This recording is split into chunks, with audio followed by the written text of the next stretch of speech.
नवोदय विद्यालय की जितने भी क्वेश्चन थे आज हम करेंगे प्रीवियस ईयर क्वेश्चन। तो अभी जो हम कर रहे हैं बच्चों 2024 का कर रहे हैं, उसके बाद 2023 का करेंगे, फिर 22 का, फिर 21 का। तो पहला तो क्वेश्चन आप लोग को फिर से समझा देता हूँ। ये देखो एक सर्कल है, चारों में सर्कल है, ये ऐसा पार्ट में डिवाइडेड है, ये ऐसा पार्ट में डिवाइडेड है। इसमें जो है ये छोटा है और ये बड़ा है, तो ये वाला आपका ऑड हो जाएगा। तो पहले का आंसर डी आएगा।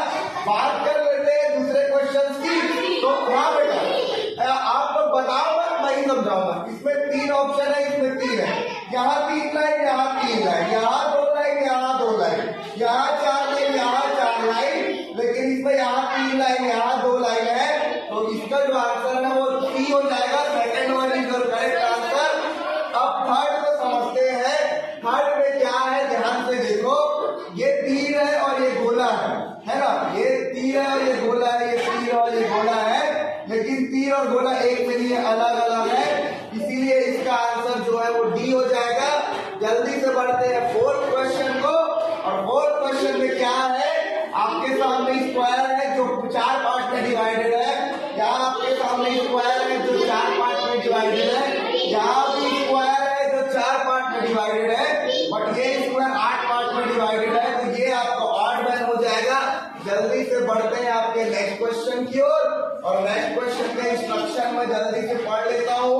क्वेश्चन का इंस्ट्रक्शन है, निम्न प्रश्नों में एक प्रश्न चित्र दिया गया है तथा ए बी सी डी से चिन्हित 4 उत्तर दिए गए हैं।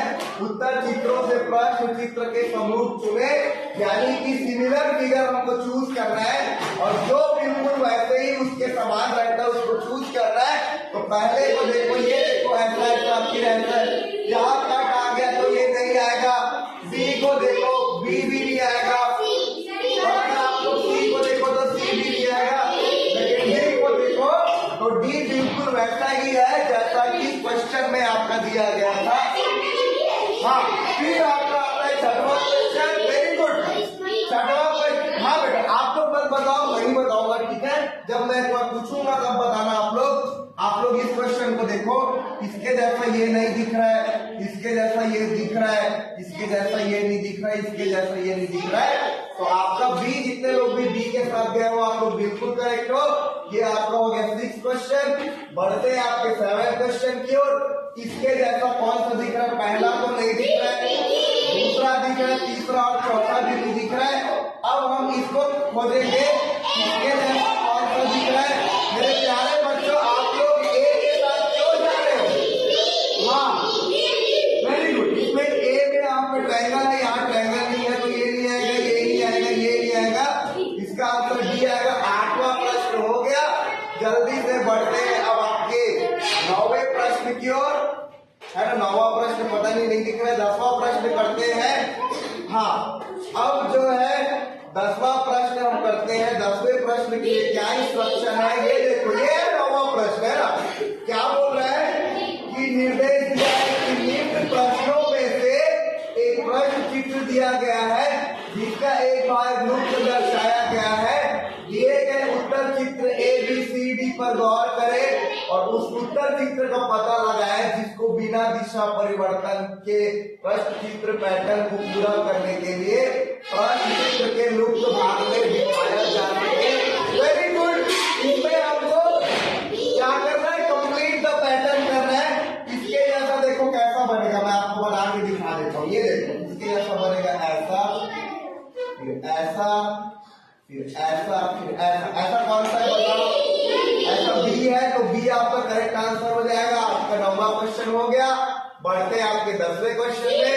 और 10वें क्वेश्चन को अगर आप ध्यान से देखो, वेरी गुड। ये देखो बच्चों, ये कुछ ऐसे और ऐसे बनेगा और यहाँ पे 4 ट्रायंगल रहेंगे, है ना, और यहाँ पे आपके 3 ट्रायंगल रहेंगे। ऐसा आपका सी दिख रहा है, तो C is your correct answer. Moving to question number 11। और क्वेश्चन नंबर 11 में क्या होगा मैं आपको बता देता हूँ। ए नहीं आएगा, इसका डी आएगा, जो कि ये कुछ ऐसे बनेगा, है ना, फिर ऐसे लाइन रहेगी, फिर ये ऐसा रहेगा। इसका आंसर डी आएगा।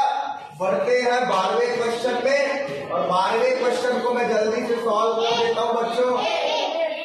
है ना। 12वें क्वेश्चन में क्या होगा, इधर डार्क है तो इधर डार्क होना चाहिए, फिर ऐसे। तो ए के साथ आप लोग चले जाओगे, ए बिल्कुल करेक्ट आंसर है। अब हम आते हैं क्वेश्चन नंबर 13 में। जल्दी से मैं इंस्ट्रक्शन पढ़ लेता हूँ, इंस्ट्रक्शन में क्या दिया गया है मैं आपको बताता हूँ, ठीक है। चलो, निम्न प्रश्नों में से 3 प्रश्न चित्र दर्शाए गए हैं तथा चौथे चित्र के लिए स्थान छोड़ा गया है। प्रश्न श्रेणी क्रम में है।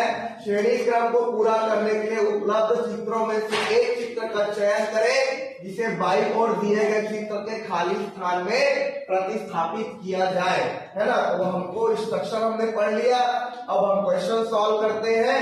अब देखो बच्चों, पहला दूसरा तीसरा दिया है, हमको चौथा बनाना है। बड़े ध्यान से समझना, और आज की क्लास सब लोग बड़े ध्यान से देखो, क्योंकि आज की क्लास से इंपॉर्टेंट क्लास कहीं नहीं है। आज मैं कराने वाला हूं आपके प्रीवियस ईयर क्वेश्चन, इसको बोलते हैं PYQ, है ना। तो देखो, पहले ये रहा, है ना, फिर ये जो है वो इधर से घूम गया, फिर ये इधर से घूम गया, है ना। अब जो इधर है वो ऐसे घूमेगा, ठीक है बेटा, ऐसे। और ये देखो, ये पहले ऐसे था, फिर ऐसे था, फिर ऐसे था, फिर ऐसे आएगा। तो ऐसा कौन सा दिख रहा है बताओ, ऐसा ए दिख रहा है, तो इसका आंसर जो है वो ए हो जाएगा। बात कर लेते हैं क्वेश्चन नंबर 14 की, और क्वेश्चन नंबर 14 में क्या किया है मैं आपको समझा देता हूँ बहुत जल्दी से। ये देखो, ये ऐसा है कि ये फिर 2 तीर आया, फिर 3 तीर आया, तो चौथे में 4 तीर आना चाहिए। देखो ये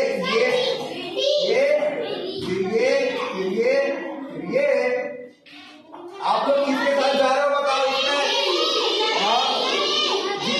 बी के साथ कितने लोग जा रहे हो।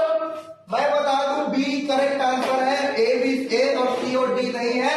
जल्दी से बढ़ते हैं क्वेश्चन नंबर 15 में। और क्वेश्चन नंबर 15 में देखो बहुत आसान है, एक ट्रायंगल है, फिर 2 ट्रायंगल आ गए, फिर 3 ट्रायंगल आ गए, तो 4 ट्रायंगल आ जाएंगे, इसीलिए इसका आंसर बी हो जाएगा। बात कर लेते हैं क्वेश्चन नंबर 16 की। हाँ, क्वेश्चन नंबर 16 में क्या है, देखो 1 2 ट्रायंगल है और ये है, फिर 2 ट्रायंगल और एक और ट्रायंगल, फिर 2 ट्रायंगल एक और ट्रायंगल। इस बार क्या होगा बताओ, ये वाले ट्रायंगल को देखो, पहले यहाँ था, फिर यहाँ था, फिर यहाँ था, यहाँ पे आएगा।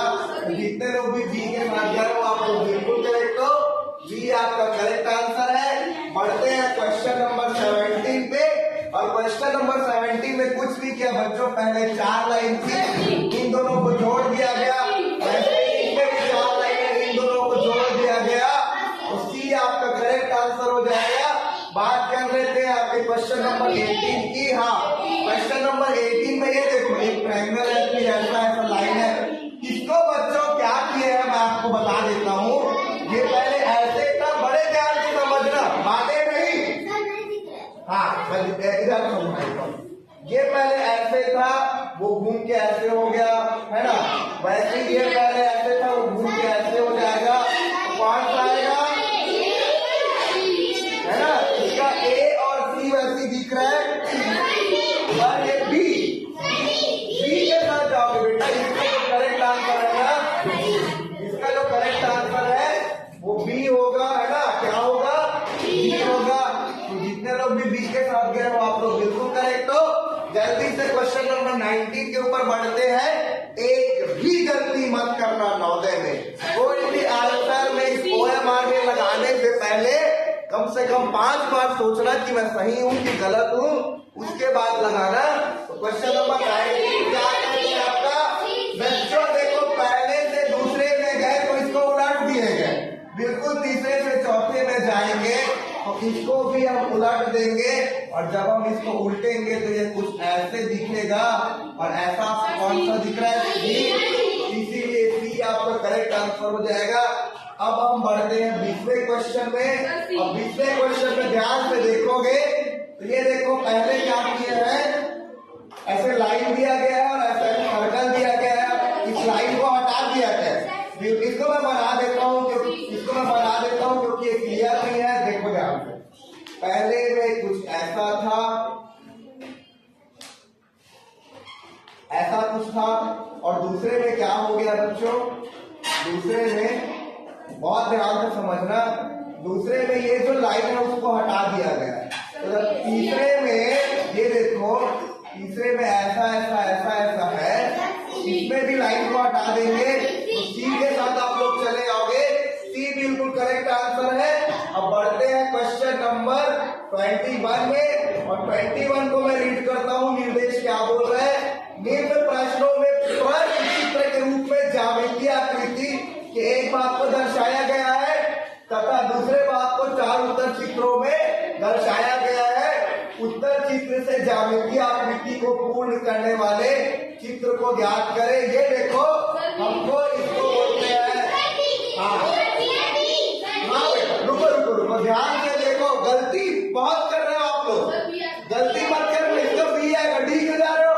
आप लोगों को ऐसे क्वेश्चन में क्या करना है मैं आप लोग को बताता हूँ, बड़े ध्यान से समझना। ये कुछ इस तरीके से है, ये कुछ इस तरीके से है, जो आपका आंसर आएगा वो भी ऐसी होना चाहिए। तो देखो, ये लाइन ये लाइन ये लाइन ये लाइन ये लाइन ये लाइन फिर ये लाइन। जितने लोग भी बी के साथ गए हो आप लोग बिल्कुल करेक्ट हो। बात कर लेते हैं आपके क्वेश्चन नंबर 22 की। बेटा मैं आप लोग को बताऊं, सी और ए में आप लोग कंफ्यूज हो गए, लेकिन इसमें सी नहीं इसमें ए आएगा। क्यों बताऊं? क्योंकि हमको इसको पूरा करना है ना। देखो मैं इसको बना देता हूँ, देखो ध्यान से, हमको इसको पूरा करना है। ये देखो, तो ये ऐसा बनेगा, तो बाकी सबको मैं मिटा देता हूँ। ये देखो, बाकी सबको मैं मिटा दूंगा। इसके जैसा आपको कौन सा दिख रहा है? ए दिख रहा है, तो इसका ए आएगा। क्वेश्चन नंबर 22 आपका हो गया। अब बात कर लेते हैं क्वेश्चन नंबर 23 की। फिर से खांचा में फंसाने वाला प्रश्न है। इसके जैसे आप देखो, मैं क्या करूंगा, अब मैं आप लोगों को एक ट्रिक बताने वाला हूँ। हाँ, अब मैं आप लोगों को एक ट्रिक बताने वाला हूँ, और वो ट्रिक को आपको मैं पहले भी बता चुका हूँ। क्या करना है, जो खाली पार्ट है जहां से खांचा फंसेगा उसको बनाओ, ऐसे फिर ऐसे फिर ऐसे फिर ऐसे फिर ऐसे, उसके बाद ऐसे फिर ऐसे। इसके जैसे कौन सा दिख रहा है? ए दिख रहा है, तो इसका करेक्ट आंसर ए हो जाएगा। बढ़ते हैं क्वेश्चन नंबर 24 पे। क्वेश्चन नंबर 24 में आपको बताना है, हाँ आप लोग सी का साथ गए हो, आप लोग बिल्कुल करेक्ट हो, क्योंकि ये जो आकृति है वो इसमें बिल्कुल अच्छे तरीके से फंसेगी। जल्दी से आपका क्वेश्चन नंबर 25 पे मैं आ जाता हूँ, उसके इंस्ट्रक्शन पढ़ लेता हूँ। निम्न प्रश्नों में एक प्रश्न चित्र दर्शाया गया है तथा जिनमें 4 आकृति दर्शाए गए हैं। अब ये दर्पण प्रतिबिंब वाला है, बस आप लोग कुछ बोलो, दर्पण प्रतिबिंब वाला है, मिरर इमेजिंग वाला है। तो मिरर इमेजिंग के क्वेश्चन सॉल्व करने के लिए हमको क्या करना होता है, जो लेफ्ट साइड है वो राइट साइड चले आता है, और जो राइट साइड है वो लेफ्ट साइड आ जाता है। इसलिए जब मैं मिरर इमेज बनाऊंगा मेरे प्यारे बच्चों, सी के साथ जितने लोग गए हो तो बिल्कुल करेक्ट हो, इसका आंसर आएगा सी। इसका मिरर इमेज ऐसा बनेगा। क्वेश्चन नंबर 26 पे हम लोग आ जाते हैं। क्वेश्चन नंबर 26 देखो क्या बोलता है। हाँ वेरी गुड वेरी गुड। इसमें टॉप लिखा है बच्चों, लेफ्ट साइड वाली चीज राइट साइड कर दो और उल्टा कर दो, है ना। लेफ्ट साइड वाली राइट चीज कर दो और उल्टा कर दो। ऐसा ए दिख रहा है, इसका ए आएगा। बात कर लेते हैं क्वेश्चन नंबर 27 की। इसका आपको मिरर इमेज बनाना है बच्चों। तो लेफ्ट वाली चीजें जो है वो राइट चले जाएगी, और राइट वाली चीजें जो है लेफ्ट आ जाएगी। ये जो राइट में है ये इधर लेफ्ट आ जाएगा, ये जो तीन लेफ्ट साइड है वो राइट साइड आ जाएगा। और ये देखो, ये जो ऐसा बना हुआ है तो कुछ इस तरीके से बन जाएगा, इस तरीके से ध्यान से समझना, इस तरीके से बन जाएगा। और क्या छूट गया हमारा, हाँ ये ना, ये ऐसे आएगा और ये ऐसे आएगा। तो इस तरीके का आपका ए दिख रहा है। बात कर लेते हैं आपका क्वेश्चन नंबर 28 की। और क्वेश्चन नंबर 28 में आपको इसका मिरर इमेज बनाना है। मैं जल्दी से बना देता हूँ जल्दी से। ये देखो, ऊपर वाली चीज ऊपर ही रहेगी, नीचे वाली चीज नीचे रहेगी, और लेफ्ट वाली चीज राइट आएगी। तो ये जो दो सेमी सर्कल है वो लेफ्ट साइड दिख रहा है, इसीलिए ये सेमी सर्कल राइट साइड दिखेंगे। तो इसका आंसर ए हो जाएगा। ये क्वेश्चन नंबर 28 हो गया।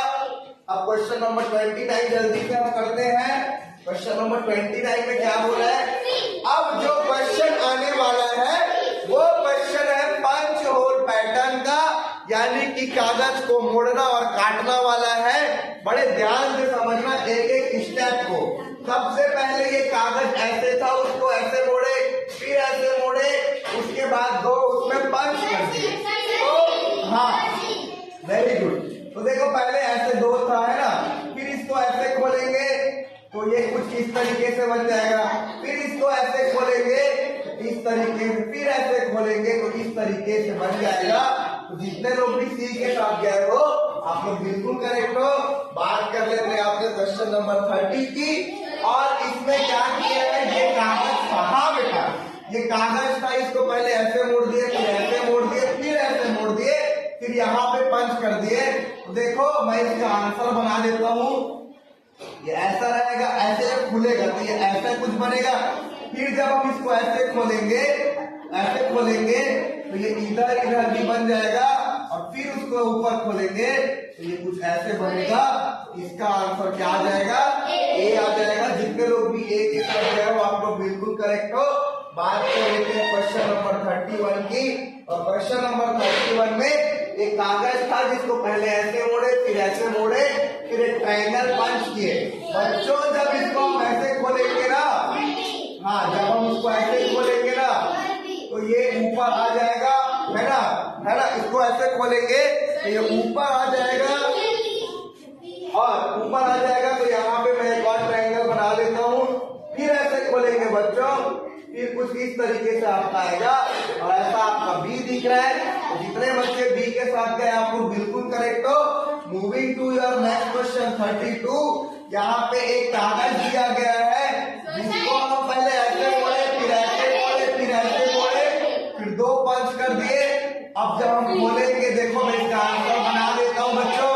जब हम इसको ऐसे खोलेंगे तो ये ऐसे कुछ बनेगा, और ऐसा आपका ऑप्शन नंबर ए दिख रहा है। तो option number A is your correct answer. बढ़ते हैं क्वेश्चन नंबर 33 में, है ना। 32 हो गया। अब बढ़ते हैं क्वेश्चन नंबर 33 में। 33 का इंस्ट्रक्शन मैं पढ़ लेता हूँ। निम्न प्रश्नों में एक प्रश्न चित्र दिया गया है तथा ABCD 4 उत्तर चित्र दर्शाए गए हैं। उत्तर चित्र से उस चित्र का चयन करें जिसे प्रश्न चित्र में उपलब्ध कट आउट टुकड़ों से बनाए जा सकते हैं। यानी कि ये वाला जो क्वेश्चन है ना, ये मैं आप लोगों को करा चुका हूँ। आपको काउंट करना है कि कट करके कौन सा बनाया जा सकता है। तो इसमें देखो एक ऐसा वाला ट्रायंगल है, फिर ऐसा वाला सेमी सर्कल है, फिर ऐसा वाला एक सेमी सर्कल है ना। तो इसका जो आंसर है वो कौन सा आएगा? बड़े ध्यान से अगर आप लोग देखोगे तो ए जो है वो बनाई जा सकती है इससे। तो 33 का ऑप्शन नंबर ए बिल्कुल करेक्ट है। बात कर लेते हैं आपके 34 क्वेश्चन की। और 34 क्वेश्चन में यहाँ पे एक ट्रायंगल, दो ट्रायंगल, मैं इसको पीछे बना देता हूँ।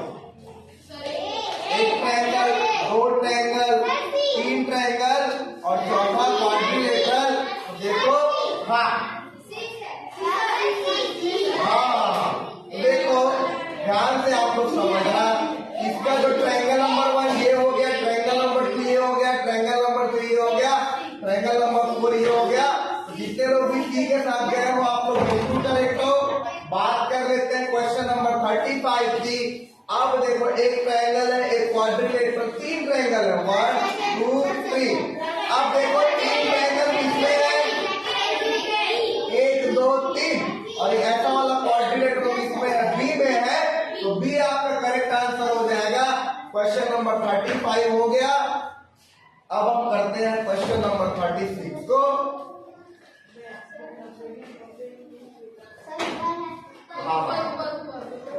ये आ गया आपका क्वेश्चन नंबर 36। ये देखो प्यारे बच्चों, ये आपके सामने तीन ट्रायंगल है, 1 2 3 और एक क्वाड्रिलेटरल है 4। ऐसा कौन सा दिख रहा है? देखो ए तो नहीं आएगा, क्यों बता दो? एक मिनट, ए क्यों नहीं आएगा? 1 2 3 4 5 6 तो ए नहीं आएगा। अगर आप लोग दूसरे को देखोगे तो दूसरा बिल्कुल करेक्ट है। बढ़ते हैं जल्दी से आपके नेक्स्ट क्वेश्चन की ओर, और क्वेश्चन नंबर 37 का मैं निर्देश यानी कि इंस्ट्रक्शन पढ़ लेता हूँ। निम्न प्रश्नों में एक प्रश्न चित्र दिया गया है तथा ए बी सी डी 4 उत्तर चित्र दर्शाए गए हैं। उत्तर चित्र में से उस चित्र को चुने जिसमें प्रश्न चित्र छिपा सम्मिलित है। यानी कि हमको क्या करना है बच्चों? छिपी हुई आकृति ढूंढनी है, और छिपी हुई आकृति को आप लोग बहुत अच्छे से ढूंढ लेते हो। जल्दी से मैं इस क्वेश्चन को सॉल्व करता हूँ। ऐसा देखो, ऐसा पूछने वाला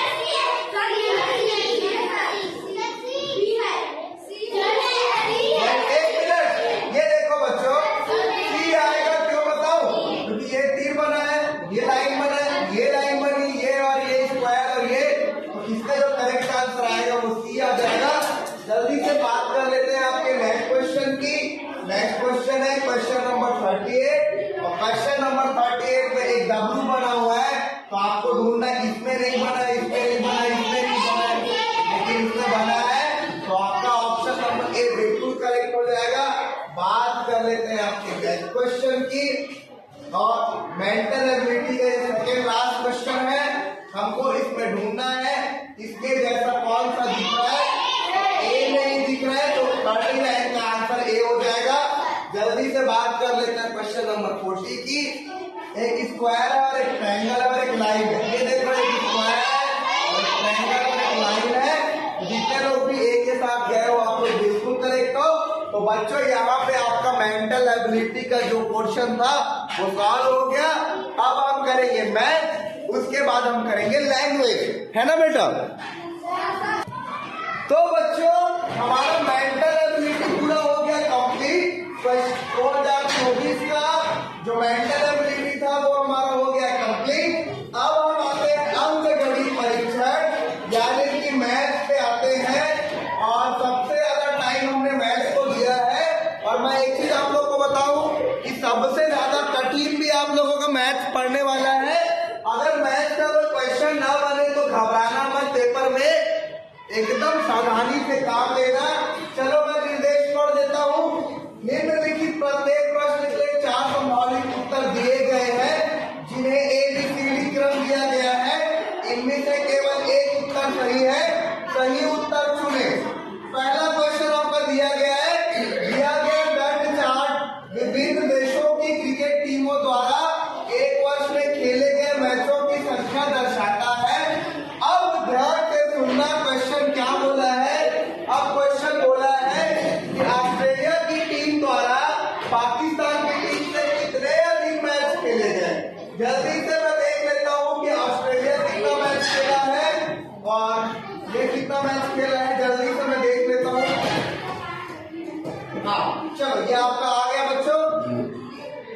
चलो मैं छोटा कर देता हूँ।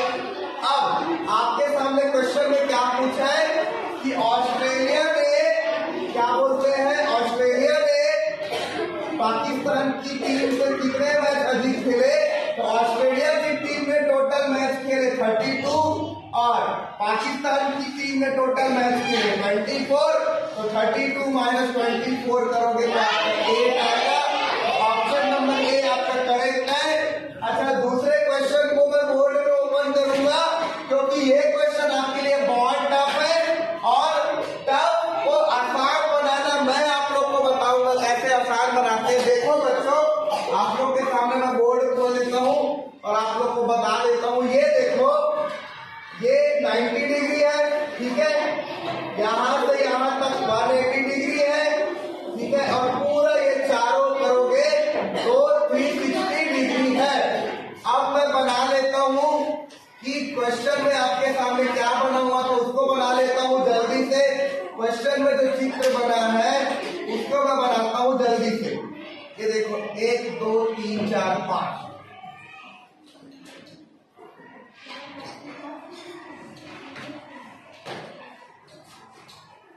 ये कुछ ऐसा है, ये कुछ ऐसा है,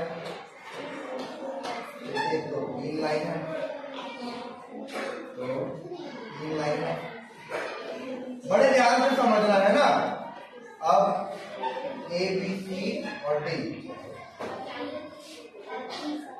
हाँ ए बी सी और डी, ठीक है। अब आगे देखता हूँ, ये 6 सेक्शन, ये आपका 6 सेक्शन, यहाँ पे 100 है, ये 100 हो गया। उसके बाद h 2x 4x है ना, ये आपका x, ये आपका 2x है और ये आपका 4x, और ये जो है वो o है, ये जो है वो o है, 0 नहीं है o है ना। अब मेरे प्यारे बच्चों आपके सामने क्वेश्चन बन गया, जल्दी से मैं इस क्वेश्चन को सॉल्व कर देता हूँ। अभी थोड़ी देर पहले मैंने बताया था कि ये पूरा गोला बनता है, ये 360 डिग्री बनता है, यानी हम 6x को 100 को x को 2x को और 4x को जोड़ दे तो हमारे सामने 360 आना चाहिए। तो देखो 100 plus x plus 2x plus 4x plus 6x is equal to 360। अब ध्यान से समझना, ये देखो x plus 2x 3x, 3x plus 4x 7x, 7 plus 6 आपका हो जाएगा 13x। यहाँ पे मैं लिख देता हूँ 13x plus 100 is equal to 360, है ना। अब देखो ये इक्वेशन आपके सामने बन गया, है ना। अब हमको इस इक्वेशन को सॉल्व करना है। 13x इज इक्वल टू, ये जो 100 है इधर जाके माइनस हो जाएगा, 360 में 100 माइनस करोगे तो 260 आएगा।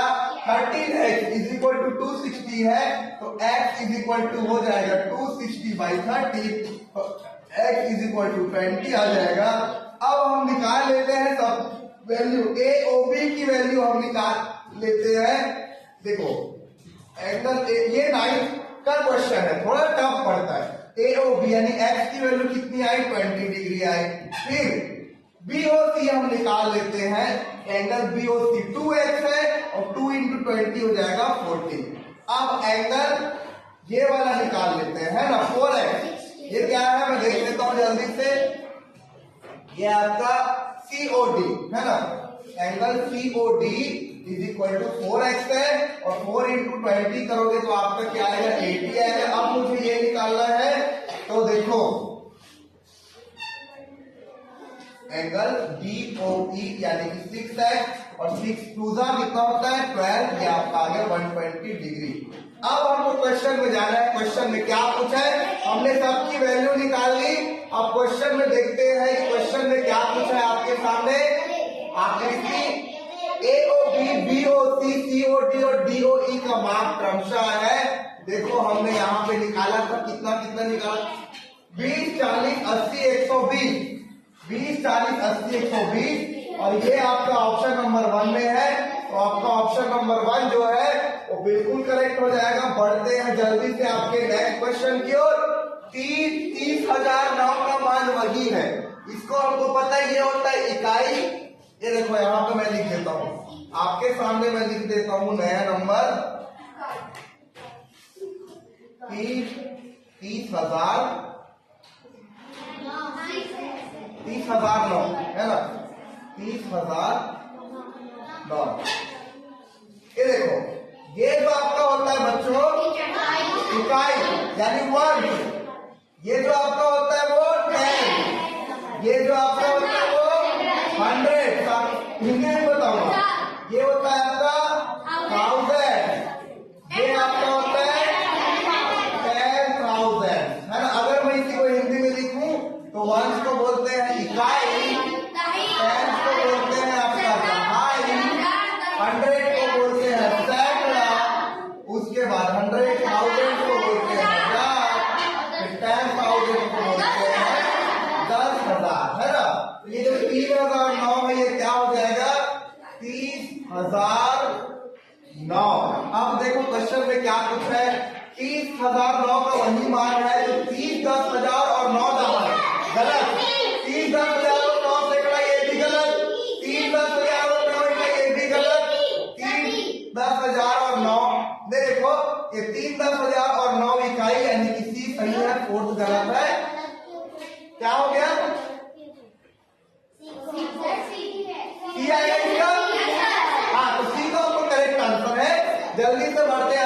क्वेश्चन की, यदि दो कोणों का योगफल एक अधिक कोण है तो निम्न में से कौन सा संभव नहीं है। देखो आपके सामने दो कोण दिए गए हैं, वो उनका योगफल एक अधिक कोण है, तो दो समकोण नहीं बनेंगे, इसलिए इसका आंसर डी आ जाएगा। और जल्दी से बढ़ते हैं क्वेश्चन नंबर 45 में। तो क्वेश्चन नंबर 45 क्या बोलता है, सुमित का भार 160 किलोग्राम है और संजय का भार 82 किलोग्राम है। यदि प्रत्येक के वजन को निकटतम दहाई तथा पूर्णांकित किया जाए, 160 है वो करीब करीब इक्वल है 110 के, और जो 82 है वो करीब करीब इक्वल है 80 के, तो उसके वजन का अंतर यानी 110 में 80 माइनस कर दो तो कितना आएगा 30। तो ये जो 30 है वो बिल्कुल करेक्ट आंसर है। बढ़ते हैं आपके नेक्स्ट क्वेश्चन की ओर और देखते हैं क्या कहता है आपका नेक्स्ट क्वेश्चन। यदि एक वर्ग की प्रत्येक भुजा, ये आपके सामने एक वर्ग है जिसका साइड ए है, ए है, ए है, ए है, प्रत्येक भुजा अपने 1/3 हो जाए, यानी कि ये 1/3 हो जाए तो वर्ग का क्षेत्रफल घटने क्या होगा। देखो बच्चों, जब ये हमारे सामने स्क्वायर है जिसकी साइड ए है, तो इसका एरिया क्या होता है स्क्वायर का, बताओ। साइड इंटू साइड होता है ना, यानी साइड का स्क्वायर यानी ए इंटू ए, ये एरिया क्या हो जाएगा ए स्क्वायर हो जाएगा, है ना, ये एरिया क्या हो जाएगा ए स्क्वायर। अब ए को a/3 कर दिए तब एरिया क्या हो जाएगा a/3 का स्क्वायर यानी ए स्क्वायर डिवाइडेड बाई 9, यानी कि ए स्क्वायर तो हमारा ऑलरेडी एरिया था, नीचे क्या बच गया 1/9 बच गया। यदि एक वर्ग की प्रत्येक भुजा अपने 1/3 हो जाए तो वर्ग का जो क्षेत्रफल है वो 1 नंबर हो जाएगा घट के। जल्दी से बात कर लेते हैं आपके नेक्स्ट क्वेश्चन की। जल्दी से मैं नेक्स्ट क्वेश्चन सॉल्व कर देता हूँ। नेक्स्ट क्वेश्चन क्या कहता है, एक मशीन 1 मिनट में 12 प्रिंट छाप सकता है। एक मशीन 1 मिनट में 12 पृष्ठ छाप सकता है।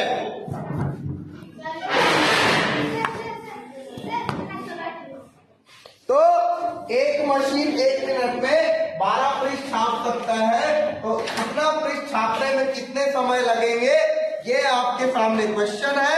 तो क्वेश्चन नंबर 47 का जल्दी से मैं सॉल्यूशन आप लोगों को बता देता हूँ जल्दी से। 47 का है 12 पेज, देखो व्हाइट बोर्ड ओपन करता हूँ,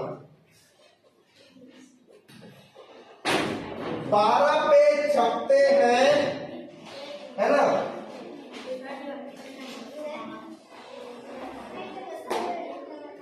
हाँ करें आपके सामने क्वेश्चन है कि जो 12 पेज है वो 12 पेज छपते हैं 1 मिनट में, है ना।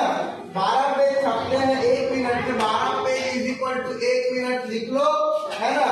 तो 1 पेज, इसीलिए 1 पेज जो है वो छपेगा आपका 1/12 मिनट में, और इसी तरीके से 5700 पेज छपेंगे 1/12 गुणी 5760, तो इसका जो आंसर आ जाएगा 480, है ना।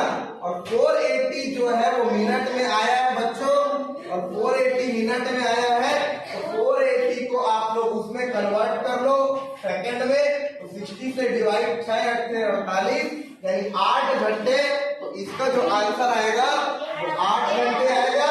क्वेश्चन नंबर 47 हो गया। अब हम बात कर लेते हैं क्वेश्चन नंबर 48 की। थोड़ा टफ पड़ेगा लेकिन हम लोग को धैर्य से काम लेना पड़ेगा। एक वस्तु को 2540 में बेचने पर जो लाभ प्राप्त होता है वही उस वस्तु को 1850 में बेचने पर जो हानि प्राप्त होती है उसके बराबर है। तो ये जो है आपका क्वेश्चन नंबर 48 है ना। क्वेश्चन नंबर 48 में जल्दी से आपको इसका सॉल्यूशन बता देता हूँ कि माना कि देखो एक वस्तु को मैं इसको बोर्ड में लिख देता हूँ 2000,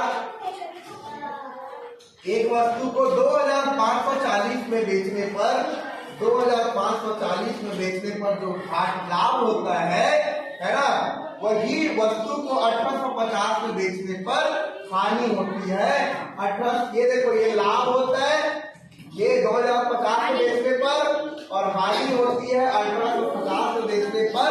तो माना कि जो आपकी लाभ और हानि है ये जो है x है, कॉस्ट प्राइस यानी कि क्रय मूल्य है ना, कॉस्ट प्राइस यानी कि क्रय मूल्य हो जाएगा 2540 minus x is equal to हो जाएगा 1850 प्लस एक्स। अब इन दोनों को क्या बोलते हैं आप लोग इक्वेट कर लो, 2540 minus x is equal to 1850 plus x. X को एक साइड ले जाओ है ना, ये देखो इस एक्स को इधर भेज दो, इसको इधर भेज दो, तो ये एक्स प्लस एक्स हो जाएगा है ना। और ये जो है आपका 2540 माइनस 1850 हो जाएगा, 0 4 को मान लो 14 और 14 में आपका 690, इसका आंसर आएगा 690 इज इक्वल टू कितना है बच्चों, एक्स प्लस एक्स यानी 2x।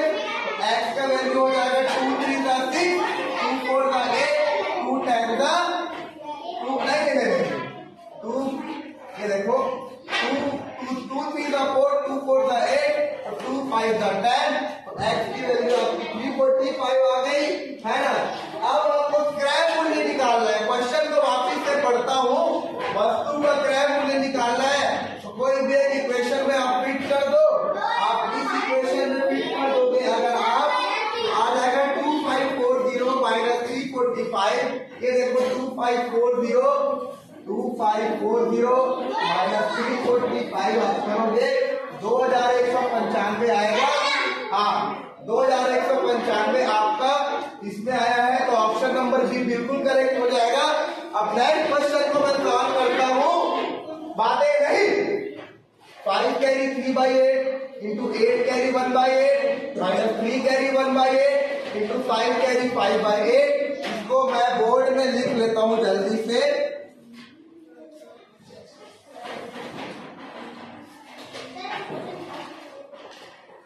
Five carry 3/8 into 8 carry 1/8 minus 3 carry 1/8 into 5 carry 5/8। हमको इसको सॉल्व करना है। आप लोगों को बड़े अच्छे से पता है कि बॉड मास क्या होता है बच्चों, बॉड मास क्या होता है, मैं आप लोगों को बता देता हूँ। बॉड मास का मतलब होता है bracket of division, multiplication, addition and subtraction. तो पहले ब्रैकेट वाले को सॉल्व करेंगे, ब्रैकेट तो नहीं है ना, तो ब्रैकेट को मिटा दो, फिर डिवीजन नहीं है, डिवीजन को भी मिटा दो, फिर आप मल्टीप्लिकेशन को सॉल्व करो, फिर एडिशन, फिर सब्ट्रैक्शन। जल्दी से मैं सॉल्व कर लेता हूँ। ये देखो पहले इसको सिंप्लीफाई कर लो, देखो 5 कैरी 3/8 करोगे तो इन दोनों का मल्टीप्लाई और इसको ऐड, यानी 5 इंटू 8 प्लस 3/8, 5 ऐसे 40 और 1 43/8, तो इसका आंसर आ गया 43/8 इंटू इसको भी सॉल्व कर लो, 8 64 और 1 65/8 है ना। फिर इसको सॉल्व कर लो, 8 24 और 1 25/8 इंटू 8 पंचे 40, 5 45/8। ये आपका इक्वेशन बन गया। बच्चों बॉड मास में हम पहले मल्टीप्लिकेशन करते हैं, फिर एडिशन करते हैं, फिर सब्ट्रैक्शन करते हैं। तो जब से पहले हम क्या करेंगे बच्चों, मल्टीप्लिकेशन वाला पार्ट करेंगे, ऊपर का ऊपर से गुणा और नीचे का नीचे से गुणा करोगे तो आपको 43 को 65 से करोगे तो आएगा 2795 और 25 को 45 से करोगे तो आएगा 1125 और 8 का 1 से करोगे तो आपके सामने आएगा 64। और इसको अगर आप सॉल्व करोगे तो 1670 डिवाइडेड बाई 64 और ये आएगा 26.039 आएगा, जो कि इक्वल है 27 के। और क्वेश्चन में हमारे पास 27 आंसर दिया हुआ है, तो 27 बिल्कुल करेक्ट आंसर हो जाएगा। बात कर लेते हैं क्वेश्चन नंबर 50 की। और क्वेश्चन नंबर 50 क्या कहता है कि एक पुस्तक का क्रय मूल्य, आप लोगों को मैंने ये जो क्रय मूल्य, विक्रय मूल्य, लाभ हानि का जो है वो YouTube पे वीडियो डाल चुका हूँ। जो अभी तक उस वीडियो को नहीं देखे वो आज ही जाके देखना, मैंने व्हाइट बोर्ड पे पढ़ाया है। एक पुस्तक का क्रय मूल्य 100 है। क्रय मूल्य का मतलब होता है बच्चों कॉस्ट प्राइस, है ना। तो क्रय मूल्य मैं लिख लेता हूँ कितना है, 100 है। क्रय मूल्य आपका हो जाएगा 100। उसके बाद दुकानदार ऐसी 3 पुस्तकों को 275 में बेचता है, यानी 3 पुस्तकों को 2075 में बेचता है। कितने में बेचता है? 275 में बेचता है। जल्दी से 275 है ना, 275 यानी कि हमको क्या कर रहा है, एक पुस्तक का क्रय मान लो 100 रुपए है, तो एक पुस्तक का क्रय मूल्य 100 रुपए है, तो 3 पुस्तकों का क्रय मूल्य 3 पुस्तकों, एक पुस्तक का क्रय मूल्य 100 है, तो 3 पुस्तकों का क्रय मूल्य 300 हो जाएगा। ऐसी ही 3 पुस्तकों का क्रय मूल्य आपको विक्रय मूल्य है ना, यहाँ पे मैं लिखता हूँ विक्रय मूल्य आपका आ जाएगा 275। तो बच्चों उसने क्या किया, मैं वापिस एक बार क्वेश्चन को पढ़ देता हूँ। एक पुस्तक का मूल्य अगर 100 रुपए है तो 3 पुस्तक का मूल्य क्या होगा, 300। और दुकानदार कितने में बेच रहे हैं, 275 में बेच रहे हैं, तो 275 में बेच रहे हैं और 300 उसका मूल्य है, तो 300 में 275 माइनस कर दो, आपके सामने आएगा 25। और 25 ऑप्शन में है क्या, 25 रुपए कम में बेचा यानी उसको हानि हुई। और कितने रुपए की हानि हुई, 25 रुपए की हानि हुई। तो यहाँ पे आपके सामने फिर से आ जाता है क्वेश्चन नंबर 51।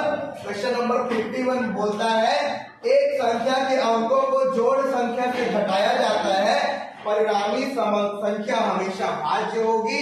जल्दी से इस क्वेश्चन को भी हम कर लेते हैं। माना कि 2 अंकों की संख्या में एक इकाई और दहाई में अंश क्रमशः x और y है, तो परिणाम स्वरूप 10y + x थोड़ा सा कठिन जाएगा, लेकिन आप लोग बहुत अच्छे से आप लोग इसको सॉल्व कर लोगे। अगर आप लोग ये 9y ऐसा टाइप का आपको परिणाम मिलेगा, तो ये जो है वो 9 से विभाज्य है।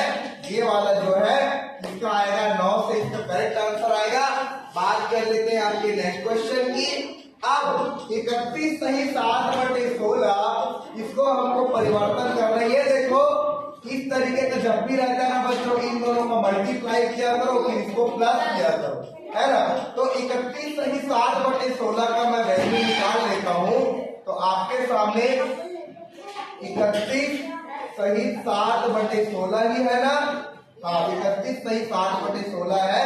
तो 31 × 16 + 7/16 करूंगा, और 31 × 16 मैं करूंगा तो देखो 16 किया कितना होता है, चलो मैं हाँ देखो सबसे पहले आप 31 × 16 कर लो, है ना। ये आ जाएगा 3 × 6 = 18, 3 कम 3 और 1 4, 496 है ना। ये आपका आ गया 496 + 7 डिवाइडेड बाई 60। 496 + 7 करोगे तो 7 6 13, यहाँ 1 दिए, 9 1 10 10 शून्य, यहाँ के 4 1 5, 503/16 आपका आंसर आ गया। और मैं यहाँ पे 503/16 करता हूँ बच्चों।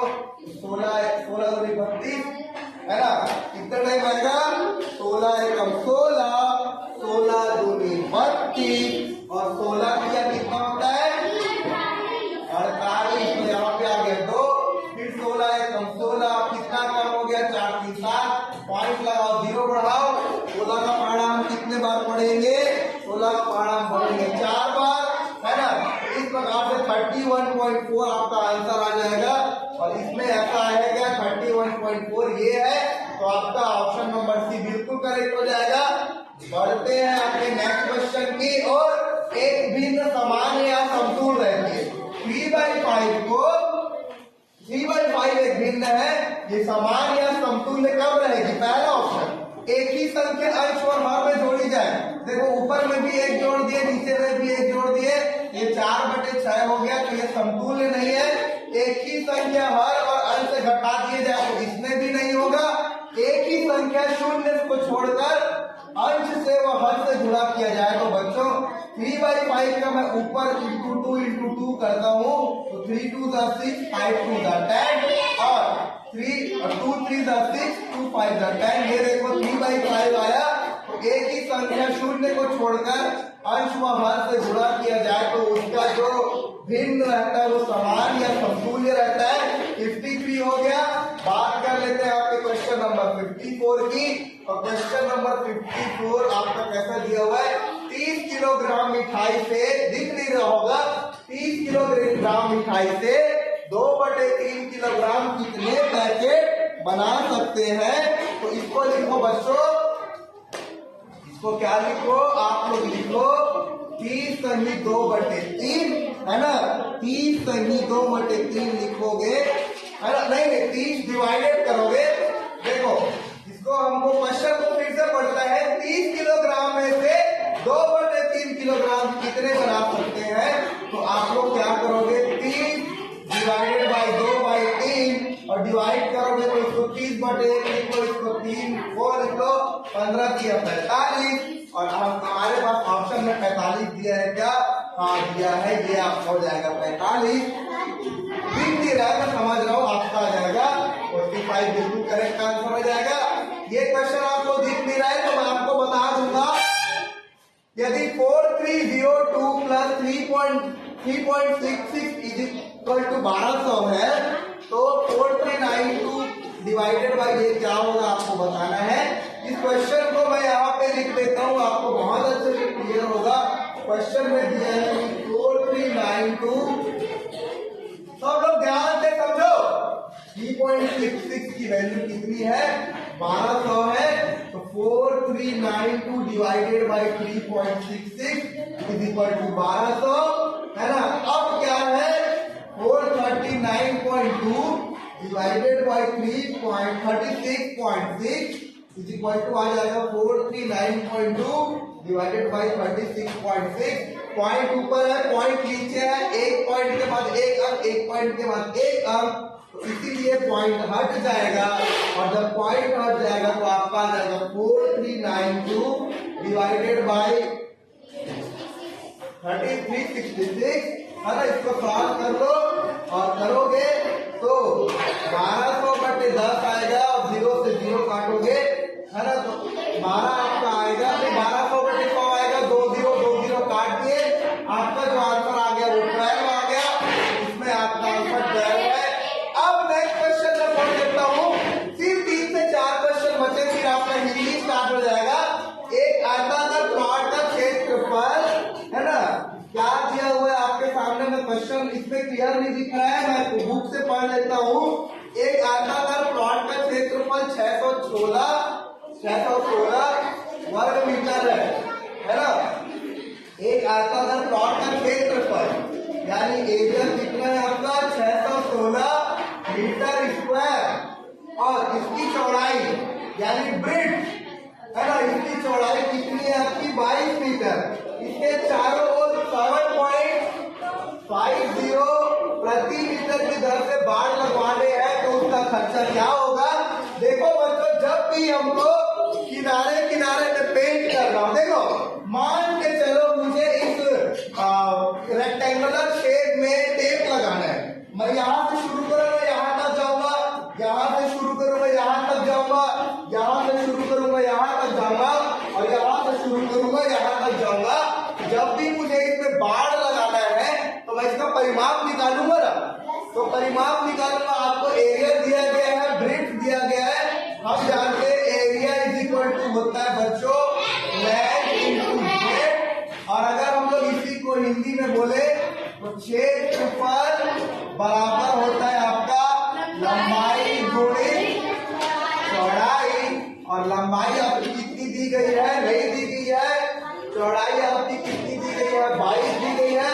तो एरिया कितना है, 616 इज इक्वल टू लंबाई की जगह l लिख लो और चौड़ाई की जगह 22 लिख लो, तो l की वैल्यू आएगी 616/22। और इसको आप लोग घटाओगे, इसको आप लोग घटाओगे तो आएगा आपका 28, यानी लेंथ कितना आ गया, 28 आ गया।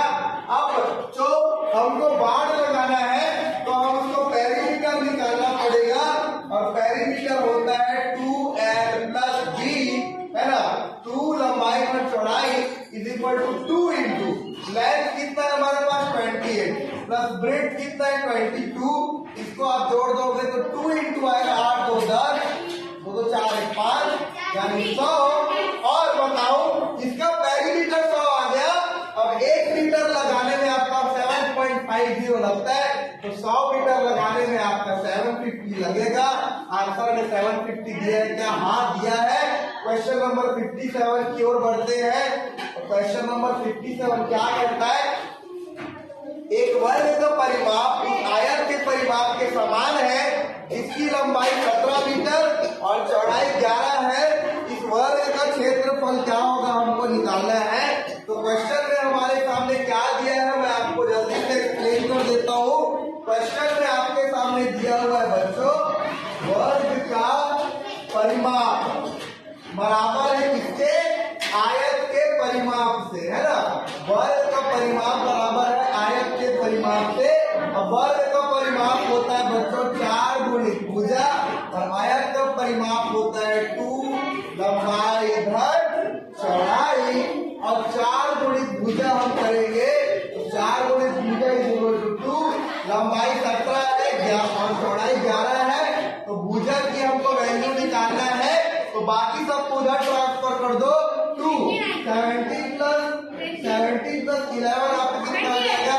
28 डिवाइडेड बाई 4 कर दो, तो आपके सामने भुजा जो है वो आ जाएगा। देखो 2 to the 4 17 है ना। ये आपका आ जाएगा बच्चों 17। नहीं, ये आपका 4 गुणित भुजा 2 into 28 डिवाइडेड बाई 4 हम करेंगे तो इसका आंसर आएगा 14, है ना। तो 14 इसकी भुजा आ गई। और हमको क्या निकालना था? वर्ग का क्षेत्रफल निकालना था जिसकी भुजा 14 है। तो वर्ग का क्षेत्रफल क्या होता है बताओ? एरिया ऑफ स्क्वायर क्या होता है बताओ?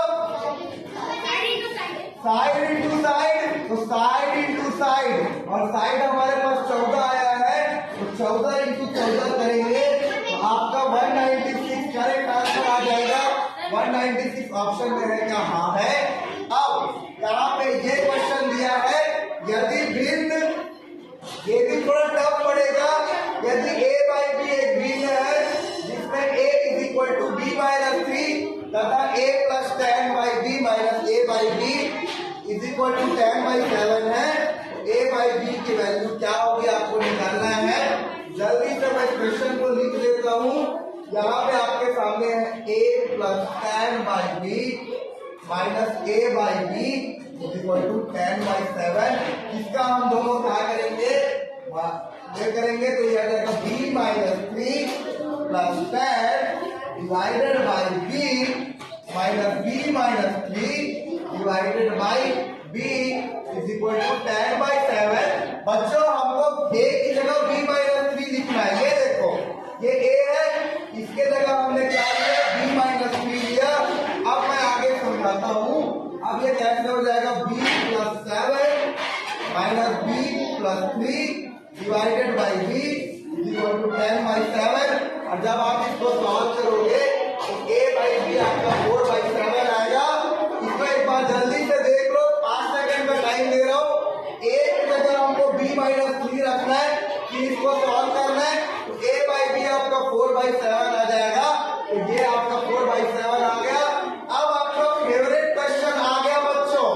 अब आप लोग सब लोग इधर ध्यान लगाओ, आपका जो है वो फेवरेट क्वेश्चन आ गया। 5 और 3 अंकों की बड़ी से बड़ी संख्या तथा 3 अंकों की छोटी से छोटी संख्या जो कि 960 से बनी है का गुणनफल क्या होगा। तो बच्चों 3 अंकों की जो है बड़ी से बड़ी संख्या जो जिसमें 996 और 0 है वो होगा 960, और 3 अंकों की छोटी से छोटी संख्या हो जाएगी 609। इसका गुणनफल हमको निकालना है, तो 960 इंटू 609 करेंगे तो आएगा 584 640, 584 640 आएगा। अब आपका देखो 584 640 इसमें आ गया, तो इसीलिए आपका 59 का ऑप्शन नंबर सी बिल्कुल करेक्ट हो जाएगा। बात कर लेते हैं हम क्वेश्चन नंबर 60 और ये मैथ्स का सबसे लास्ट क्वेश्चन है। क्वेश्चन नंबर 60 में है यदि हम 1 से 100 तक की सभी संख्याओं को लिखते हैं जैसे 1 2 3 अप टू द 100 तो 9 कितनी बार आएगा आपको इसको बताना है। तो 9 पहले 9 में आता है, फिर 19 में आता है, फिर 29 में आता है, फिर 39 में आता है, फिर 49 में आता है, फिर 59 में आता है। ऐसा करते करते आपका जो है 20 बार आएगा। तो इसका आंसर जो है वो 20 हो जाएगा। आपका बच्चों मेंटल एबिलिटी हो गया कंप्लीट, आपका बच्चों मैथ्स हो गया कंप्लीट। अब हिंदी के सिर्फ और सिर्फ 2 अनुच्छेद फटाफट मैं कराऊंगा और उसके बाद जो है आपका ये जो आज का 2024 का क्वेश्चन था PYQ यानी कि प्रीवियस ईयर क्वेश्चन वो आपका हो जाएगा सॉल्व। जल्दी से मैं इसको पढ़ लेता हूँ और मैं आप लोगों से रिक्वेस्ट करूंगा कि जब मैं इस हिंदी के पैसेज को पढ़ूंगा तो आप लोग बिल्कुल बात नहीं करोगे, आप लोग एकदम एकाग्र होके कंसंट्रेट होके सिर्फ और सिर्फ सामने ध्यान देके एक एक वर्ड को समझना, एक एक पॉइंट को समझना, उसके बाद मेरे को उत्तर देना। आपने महान, इसको मैं रीड कर देता हूँ, यहाँ पे लिखा है आपने महान पर्यावरणवादी और सामाजिक कार्यकर्ता सुंदरलाल बहुगुणा के बारे में अवश्य सुना होगा। उनका जन्म उत्तराखंड के एक छोटे से गांव में हुआ था। उनका गांव ऊंची पहाड़ियों पर हरे भरे वनों से घिरा हुआ था। वन मूल्यवान वृक्षों से भरे हुए थे। खेल का सामान बनाने वाली अनेक कंपनियों ने सामान बनाने के लिए पेड़ की कटाई करना शुरू कर दी। इसका परिणाम यह हुआ कि आसपास के क्षेत्रों में विनाशकारी बाढ़ आनी शुरू हो गई। बाढ़ से लोगों ने अनेक समस्याओं का सामना करना पड़ा। उन्हें अपने जीवन में वन का महत्व समझ आया। जल्दी से बिना टाइम वेस्ट किए मैं पहला क्वेश्चन करता हूँ। पहला क्वेश्चन है सुंदरलाल बहुगुणा एक खाली स्थान थे। देखो आपको जितनी बार क्वेश्चन करना है उतनी बार मैसेज रीड कर सकते हो अगर आपके पास टाइम रहा तो। सुंदरलाल बहुगुणा एक खाली स्थान थे। ये देखो एक क्या थे, पर्यावरणवादी थे और सामाजिक कार्यकर्ता थे। तो पर्यावरणवादी दिख रहा है, हाँ ए में दिख रहा है, तो ए बिल्कुल करेक्ट आंसर हो जाएगा। Moving to your next question. उनका वेरी गुड, उनका गांव डैश घिरा हुआ था। उनका गांव यहाँ लिखा है ऊंची पहाड़ियों पर हरे भरे वनों से घिरा हुआ था। तो ये आ जाएगा आपका हरे भरे वनों से घिरा हुआ, यानी option number C is your correct answer. Moving to your next question, question number 63 कहता है वनों की कटाई के परिणाम स्वरूप क्या आने लग गया। अभी थोड़ी देर पहले मैंने आपको बताया था और पैकेज से भी अगर आपको ढूंढना है तो आप ऐसे ढूंढ सकते हो कि कटाई करना शुरू कर दिया। इसका परिणाम स्वरूप यह हुआ कि आसपास के क्षेत्रों में विनाशकारी बाढ़ आना शुरू हो गया। तो इसीलिए आपका क्वेश्चन नंबर 64 है, उसका आ जाएगा विनाशकारी बाढ़। सुंदरलाल बहुगुणा एक संज्ञा। देखो बच्चों अगर संज्ञा यानी होता है नाउन, किसी का नाम है तो वो व्यक्तिवाचक संज्ञा है, किसी का समूह है तो वो समूहवाचक संज्ञा है, किसी की जाति है तो वो जातिवाचक संज्ञा है। इस प्रकार से अलग अलग संज्ञा आप लोग पढ़े हो। तो सुंदरलाल बहुगुणा जो है एक व्यक्तिवाचक संज्ञा है। मूल्यवान का पर्यायवाची क्या होता है, अमूल्य होता है, अनमोल होता है।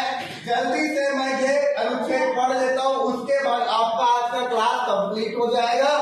विनम्रता एक महान सद्गुण है। इसका अभिप्राय है विनम्र, कोमल और सुशील होना। यह घमंडी होने के उलट है। यह स्वयं पर नियंत्रण रखने की गुणवत्ता है। ऐसा व्यक्ति जिद्दी नहीं होता, वह दूसरों से सलाह लेता है और उनके अनुभवों से सीखता है। एक आदमी किसके अनुभवों से सीखता है, दूसरे के अनुभवों से सीखता है, ठीक है। और विनम्रता एक महान सद्गुण है और आदमी क्या होता है, दूसरों के अनुभव से सीखता है। वह अपना स्वयं का विशेषज्ञ है। वह आसानी से नाराज नहीं होता। एक विनम्र व्यक्ति अपनी गलतियों और कमियों को मुस्कुराने के साथ स्वीकार करता है, क्योंकि वह आत्म केंद्रित नहीं है, इसलिए वह विचारवान है। आपको मैंने पैसेज पढ़ के बता दिया और इसका मेन पॉइंट क्या है मैं आपको बता दूं। विनम्रता इंपॉर्टेंट पॉइंट क्या है? सेकंड इंपॉर्टेंट पॉइंट ये है कि यह दूसरों के अनुभव से सीखता है। अब जल्दी से हम कर लेते हैं क्वेश्चंस को।